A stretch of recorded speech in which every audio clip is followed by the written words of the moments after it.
Les chefs d'État ou de gouvernement et les hauts représentants d'une centaine de pays d'Asie, d'Afrique et d'Amérique latine, ainsi que les dirigeants de plusieurs organisations internationales, sont arrivés à l'aéroport international José Martí de La Havane et ont ensuite été accueillis par le président cubain Miguel Díaz-Canel, qui assure la présidence temporaire de l'Alliance. Le sommet s'est ouvert au centre des congrès de La Havane, sous la présidence du chef de l'État cubain et en présence du secrétaire général des Nations Unies, Antonio Guterres, et des membres du gouvernement cubain, dont l'ancien président Raúl Castro. Les représentants du Sud global visent à promouvoir un nouvel ordre économique mondial. Ils se penchent sur la science et la technologie, l'innovation et la coopération économique, un point souligné par le président Díaz-Canel dans son discours d'ouverture.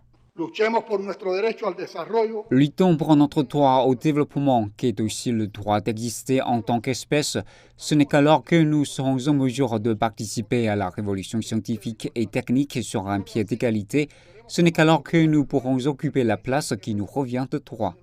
Dans le même temps, le secrétaire général des Nations Unies, Antonio Guterres, a appelé dans son discours l'Alliance à travailler dur pour faire des objectifs des pays en développement une réalité. Le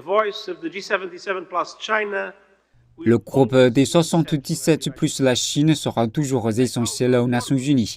Et je compte sur votre groupe qui a longtemps été champion du multilatéralisme pour s'avancer et utiliser son pouvoir et se battre, défendre un système enraciné dans l'égalité, défendre un système prêt à inverser l'injustice et la négligence pendant des siècles et défendre un système qui délivre pour toute l'humanité et pas seulement pour les privilégiés.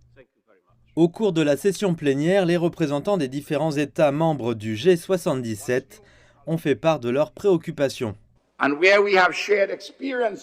Lorsque nous avons des expériences partagées, ces expériences partagées doivent être traduites en expressions partagées structurées dans notre intérêt et dans l'intérêt de l'humanité. C'est mon message simple. La Chine, représentée par un envoyé spécial du président Xi Jinping, a réaffirmé son soutien aux efforts de développement du Sud. La Chine est le plus grand pays en développement du monde. Nous sommes prêts à travailler avec Cuba et d'autres membres du G77 pour ouvrir un nouveau chapitre de la coopération Sud-Sud pour un plus grand développement à travers une solidarité plus forte.